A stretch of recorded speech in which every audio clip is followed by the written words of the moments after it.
Revive conscription to scare off Russia, says British ex-leader of NATO. Sir Richard Sheriff says the only way to boost numbers is to draft civilians.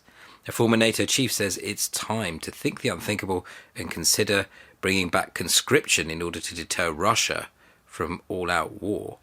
General Sir Richard Sheriff, who was NATO's Deputy Supreme Commander from 2011 to 2014, said that with recruitment in freefall in the UK, it was unlikely that the government could persuade enough civilians to sign up voluntarily.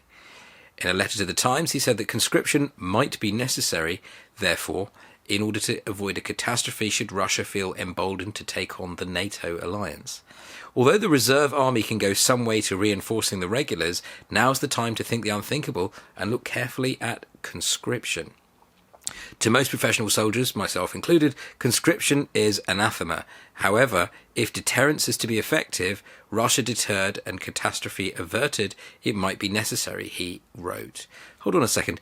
Didn't we get told when it came to funding Trident, billions spent on nuclear weapons, that that was a deterrent? That's why we did it. So if we did it, how come that's not a deterrent anymore?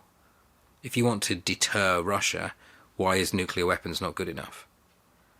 Was that not a real argument then? Were we just doing that in order to give money to people so that we could hand money over to people for nuclear weapons that really don't do anything?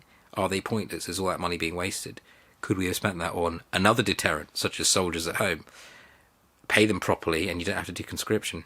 He also questioned the MOD's preparedness for war of a scale and ferocity that would engulf the UK if NATO had to defend one of its member states under Article 5, the principle of collective defence. So basically, why should we go and defend someone else when no one's attacked us?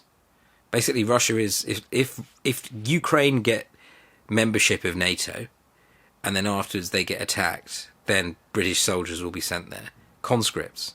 Is this a joke? Downing Street and the MOD said on Wednesday that there was absolutely no suggestion of a return to conscription. So Downing Street is saying it's not happening, but the army say it is.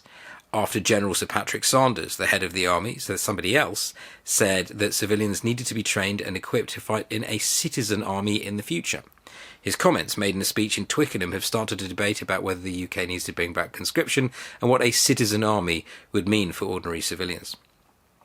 Military chiefs and ministers are discussing in the MOD how they would build up a force of up to 500,000 troops and civilians ready to take on a country such as Russia. But where are you going to take them on? Are you taking on Russia in Russia? Because that's called an invasion of Russia.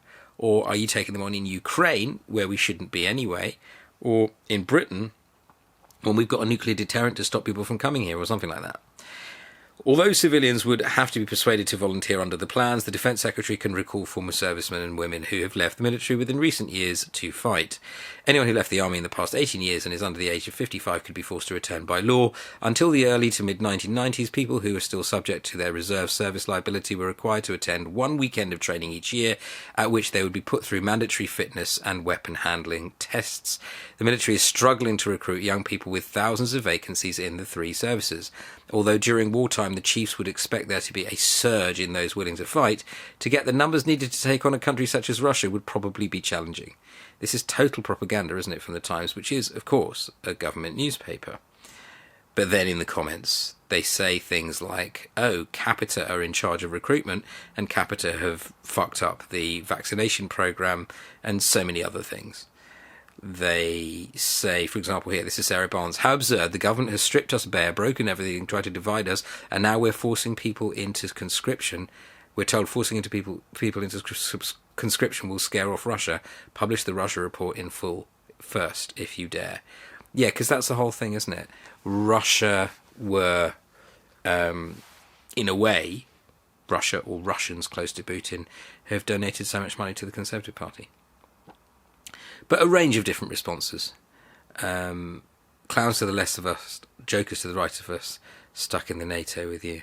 Yeah, so this is all NATO commitments and who's really in charge of NATO. I'm sure Britain have a lot more influence over NATO than other countries, obviously America accepted. But yeah, the whole thing's a joke. Are we going to be sending conscripts to Yemen? This is insane.